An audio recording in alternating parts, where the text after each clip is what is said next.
नमस्कार दोस्तों, मैं दीनानाथ तिवारी। आप देख रहे हैं मेट्रो दिनांक टीवी न्यूज। दोस्तों, न्यूज देखने के पहले प्लीज चैनल को सब्सक्राइब करके बेल आइकन बटन जरूर दबाएं, जिससे न्यूज अपडेट आपको हमेशा मिलता रहे।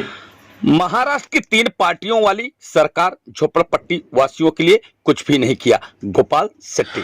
उत्तर मुंबई के लोकप्रिय सांसद गोपाल शेट्टी ने महाराष्ट्र की सरकार की तीखी प्रतिक्रिया करते हुए कहा है कि एशिया की सबसे बड़ी, सबसे ज्यादा झोपड़पट्टी वासियों के विकास के लिए महाराष्ट्र की 3 पार्टियों वाली सरकार ने कुछ भी नहीं किया। ऐसा लगता है कि जैसे झोपड़पट्टी वासियों को श्राप जैसा लग गया है।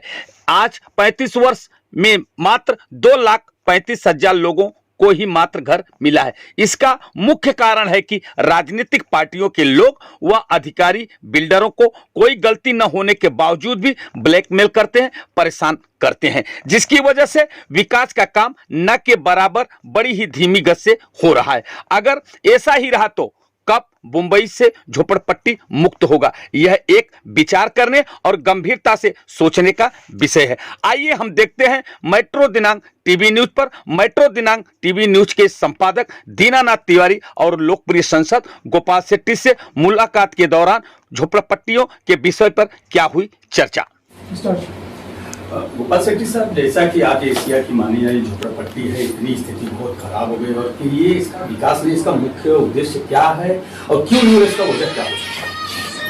देखिए, झोपड़पट्टी का विषय मुंबई शहर के लिए एक श्राप ऐसा मैं मानता हूँ कि इस मुंबई शहर को चलाने वाले लोग हैं, वो भाजीपाला बेचने वाले से, दूध वाले से लेके, पेपर वाले से लेके, छोटे मोटे फैक्ट्रियों में काम करने वाले, घर काम करने वाली बहनें, हमारी सभी लोग जो है ये झोपड़पट्टी से आते हैं और झोपड़पट्टी क्षेत्र के लोग इस मुंबई शहर को वर्क के माध्यम से चलाने का काम करते हैं।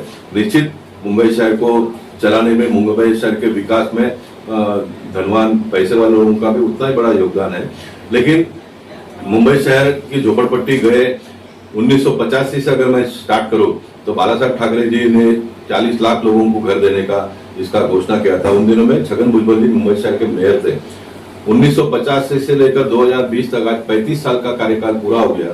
इन 35 सालों में सिर्फ एसआरए का जो लिखित रिकॉर्ड मेरे पास है, 2,29,000 परिवारों को घर दिया गया है। देवेंद्र फडणवीस जी ने जो सर्वे किया, मोदी जी ने बोला कि सबको पक्का हक का घर मिलना चाहिए। मोदी जी हर परिवार को 2.5 लाख रुपए केंद्र सरकार से और दे रहे हैं। मुंबई शहर में एसआरए योजना है, इसलिए प्रधानमंत्री आवास योजना यहाँ पर लागू नहीं है। उसके बावजूद भी 2000 से 2011 तक के लोगों को 2.5 लाख रुपए मोदी जी दे रहे हैं। 1 लाख रुपए की व्यवस्था देवेंद्र फडणवीस जी ने कायदा में बदलाव करके 2018 में कायदा बनाया। लेकिन ये नया सरकार आने के बाद में 3 पार्टियों की सरकार 2 साल में इन्होंने कुछ उसमें काम आगे नहीं बढ़ाया। इसलिए मैंने इस आंदोलन को बहुत तेजी से आगे बढ़ाने का प्रयास किया। निश्चित सरकार की कुछ बातों का टीका करने का मैं काम करता हूं, तो कुछ अच्छे निर्णय लिए हैं, उनका मैं स्वागत भी करूंगा, क्योंकि हम सबको मिलकर इस विषय को एक अंजाम तक पहुंचाना है। मैं कितना अच्छा हूं और आप कितना बुरे हो ये बताने का काम मेरा नहीं है। उद्धव जी ने सबसे पहले मीटिंग लिया, फॉरेस्ट लैंड पर बैठे हुए लोग और आर्य कॉलोनी नेशनल पार्क, इसके बारे में इनको घर मिलना चाहिए करके। उसके बाद में एक बड़ा मीटिंग उन्होंने लिया, केंद्र सरकार की जमीन पर बैठ बसे हुए लोगों को भी घर मिलना चाहिए करके। इस बात से मैं पूरी तरह से सहमत हूँ। हम लोगों ने पार्लियामेंट में भी इसके बारे में आवाज उठाई थी, तो नितिन गडकरी जी ने floor of the house parliament में कहा था कि केंद्र सरकार के जो जमीन पे बसे हुए झोपड़पट्टी वासियों को भी हम एनओसी देंगे, उनको घर मिले, इस प्रकार का प्रयास करेंगे। तो ये एक अच्छी पहल उन्होंने की है। 2 और मुद्दों को मैं ऐड करना चाहूंगा। 2000 से 2011 तक के लोगों को सशुल्क घर देने का निर्णय हुआ है, क्योंकि 2000 में जब हमने केंद्र कोर्ट में कुछ लोग गए थे तो कोर्ट ने इस बारे में नाराजगी व्यक्त की थी कि आप लोग के कितना दिन मुफ्त में लोगों को घर देने का काम करते रहोगे। तो कोर्ट को एक एफिडेविट दिया गया था उन दिनों में कि इसके बाद में हम मुफ्त में घर नहीं देंगे। तो ये मोदी जी का योजना आ गया सबको घर देने का, और मोदी जी 2.5 लाख रुपए दे रहे हैं, तो सशुल्क का योजना हमने लाया। 2018 में इसके बारे में भी कायदा देवेंद्र फडणवीस जी ने बनाया, लेकिन एसआरए का ऑफिसर ने जो सशुल्क का रेट लिखकर भेजा वो ज्यादा था। 8,65,000 रुपया 300 फुट के घर के लिए और 7.5 लाख रुपया 269 फुट के घर के लिए ये प्रपोजल उन्होंने भेजा। तो देवेंद्र फडणवीस ने तुरंत उसको वापस भेज दिया कि रेट ज्यादा है, क्योंकि पूरे देश भर में 7 लाख रुपए में 300 फुट का घर लोगों को मोदी जी दे रहे हैं। तो महाराष्ट्र में और मुंबई में इतना रेट सही नहीं है। तो वापस भेजने के बाद में फिर 2019 का चुनाव आ गया, फिर सरकार बदला और सब काम ठप पड़ गया। लेकिन अब ये सरकार ने निर्णय उसमें करके 5 लाख रुपए में घर मिले इस प्रकार का प्रपोजल भेजा है, उसका हम स्वागत करते हैं। एक ट्रांसफर का केस बहुत दिनों से पेंडिंग है। बीजेपी शिवसेना की सरकार थी, देवेंद्र जी के समय पर भी ये मुद्दा बहुत तेजी से हम लोगों ने इसके ऊपर काम किया और देवेंद्र जी ने उसी समय पर अटॉर्नी एडवोकेट जनरल के पास ये प्रपोजल भेजा था और कहा था कि 10 साल का जो टाइम है उसको कम करके 5 साल करने का प्रपोजल भेजा, लेकिन वो भी फिर चुनाव का वजह से और सरकार बदलने की वजह से आगे बढ़ा नहीं। अब ये सरकार ने भी प्रपोजल वापस मीटिंग करके भेजा है, जो इसके एक मिनिस्टरों की एक सब कमेटी बनी है। वो कमेटी ने प्रपोज किया कि 5 साल का 3 साल करो, क्योंकि अभी इनको लगता है कि देवेंद्र जी ने 5 साल कहा तो हम 3 साल कहेंगे तो लोग खुश हो जाएंगे। लेकिन मंत्री जितेंद्र रावत जी को ये पता है कि ये कोर्ट मानेगी नहीं, तो उन्होंने कहा कि नहीं 5 साल ही होना चाहिए करके, तो 5 साल का प्रपोजल भेजा है, तो वो भी एक प्रॉब्लम सॉल्व हो जाएगा। तो सकारात्मक भूमिका में सरकार आई है। उद्धव जी ने जो मीटिंग लिया उसमें ये भी तय किया कि जो प्रोजेक्ट बंद पड़े हैं वो प्रोजेक्ट को भी हमने आगे बढ़ाना चाहिए। इसलिए जो बैंकों का पैसा लगा है तो उन्होंने ये कहा है कि जिनका पैसा लगा है आप ये प्रोजेक्ट पूरा कर लो, आप अपना नफा ले लो और बाकी सबका भाड़ा वगैरह दे दो, ये भी उन्होंने कहा। और जो सरकार के जमीन पर प्रोजेक्ट बंद है वो भाड़ा नहीं करना चाहिए, इस प्रकार का भी आदेश उन्होंने दिया। मैं मानता हूँ कि अच्छी पहल है, इससे बहुत सारे स्कीम आगे बढ़ेंगे आने वाले दिनों में। झोपड़पट्टी जिस तरह से इसका जिम्मेदार उस झोपड़पट्टी में रहने वाला जो पॉलिटिकल पार्टी का नेता है उससे लेकर ऊपर तक सारे लोग। मैं बहुत खुलकर कहना चाहूंगा आपके टीवी के ऊपर, अगर ये बात किसी को कड़वी लगती है तो मेरे पार्टी के कोई लोग होंगे तो उनका नाम अगर मुंबई भारतीय जनता पार्टी के अध्यक्ष को देंगे तो उसका हम रास्ता निकालेंगे। लेकिन पॉलिटिकल पार्टी के जो नेता है वो बिल्डरों को ब्लैकमेल करते हैं, झोपड़पट्टी वालों के ऊपर जितना ध्यान देना है वो देते नहीं है। इसके वजह से भी स्कीम बहुत डिले होते जा रहा है। अधिकारियों का मनमानी जूनियर इंजीनियर से लेके चीफ ऑफिसर तक का तो है। चीफ ऑफिसर ने अप्रूवल देने के बाद में फिर मंत्री जी इसमें आ जाते हैं और सरकार आ जाती है और बहुत सारी स्कीमों को रोकने का प्रयास करते हैं। बिल्डरों को मदद करने का काम कोई करता नहीं है, सारे लोग मिलकर बिल्डर को परेशान करने का काम करते हैं, इसलिए इसमें गति आती नहीं है। 2-5% बिल्डर लोग खराब है उसके ऊपर आप कार्रवाई करिए, मुझे कोई दिक्कत नहीं है। लेकिन पूरे बिल्डर जमात को अगर आप रोज सवेरे उठकर गाली देंगे, जो लोग ये प्रोजेक्ट को बनाते हैं अपना पैसा लगाकर, तो ये कोई बात अच्छी नहीं है। इसलिए उसके बारे में भी हमको आने वाले दिनों में सोचने की आवश्यकता है। और दूसरी बात यह है कि तेजी से कैसा और गति से आगे बढ़ेगा। तो मैं मुंबई महानगर पालिका के कमिश्नर को मिलकर मैं आया, उनको मैंने कहा कि मुंबई महानगर पालिका के प्लॉट में जो झोपड़पट्टी बसी है वो आप ही करिए। आपके पास 82,000 करोड़ रुपया बैंक में पड़ा हुआ है, 82,000 करोड़, ये सारा पब्लिक का पैसा है, ये सारा पब्लिक का पैसा है।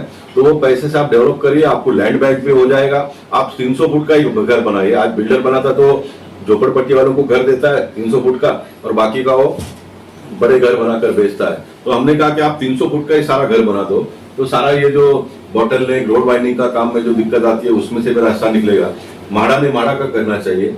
प्राइवेट लैंड के ऊपर जो बसे है उसका SRA करना चाहिए। 2-3 एजेंसी मिलकर काम करेगी तो उसका कंपटीशन भी शुरू हो जाएगा। जैसे 35 साल में 2,29,000 घर बने हैं, तो आने वाले दिनों में ये निर्णय करने के बाद में 1 साल में महानगर पालिका ने कितना बनाया, SRA ने कितना बनाया, माड़ा ने कितना बनाया, तो कंपटीशन जब होगा तो तेजी से आगे बढ़ेगी। झोपड़पट्टी के मुद्दे में कोर्ट को तो दखल देना ही चाहिए, इसके बारे में कोर्ट के बारे में मैंने जो रिकॉर्ड हासिल किया तो कोर्ट में इन दिनों में बहुत कम मुद्दे प्रलंबित है, लेकिन कोई बहुत सारे इस प्रकार के मुद्दे हैं। कांदोली इसका एक प्रोजेक्ट आज 15 साल से कोर्ट में प्रलंबित है, 15 साल से।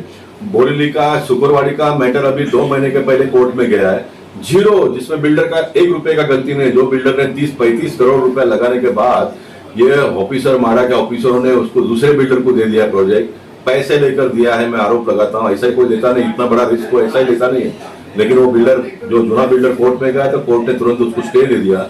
स्टे देने के बाद में उसके ऊपर भी सुनवाई नहीं हो रही है। मेरी आवाज अगर न्याय से संबंधित लोगों तक जाती होगी तो उन्होंने भी इस मुंबई शहर के बारे में कोर्ट में अगर कोई मामला जाता भी है झोपड़पट्टी का तो 15 दिन महीने में उसका निपटारा हो जाना चाहिए। 10-10 साल 15-15 साल आप अगर कोर्ट में उसका निर्णय नहीं होगा और पॉलिटिकल सिस्टम के लोग भी सारे लोग गपचुप बैठेंगे, हमको पकड़ के जेल में डाल देंगे, ये है वो है, तो मैं मानता हूँ कि एक आधा नेता अगर कोई जेल में भी जाता है तो हमको आने वाले दिनों में इसके बारे में भी टिप्पणी करनी पड़ेगी। आपको जो निर्णय करना हो कर दो ना एक बार, लेकिन 15-15 साल झोपड़पट्टी का और विकास काम का कोर्ट में अगर केस जाता है तो 3-6 महीने में उसका फैसला हो जाना चाहिए। इसके ऊपर बिल्कुल समय लगना नहीं चाहिए। ये मैं एक सांसद के नाते बहुत अथॉरिटी के साथ में कहता हूँ।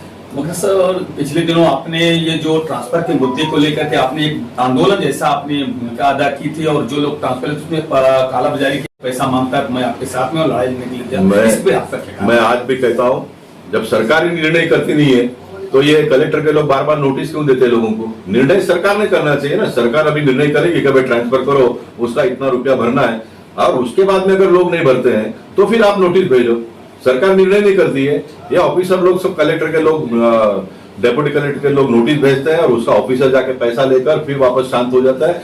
तो एक जनप्रतिनिधि के नाते मैं मानता हूं कि आवाज जब मैं उठाता हूं तो उसका निश्चित असर होता है, लोगों में भी हिम्मत आता है, ऑफिसरों में थोड़ा डर पैदा होता है। और मैं मानता हूं कि मीडिया ने भी इसमें आने वाले दिनों में थोड़ा अपना योगदान देना चाहिए। मीडिया को अगर हम कहते हैं कि लोकशाही का चौथा आधार स्तंभ है, तो उसने भी थोड़ा इसके ऊपर काम करना चाहिए।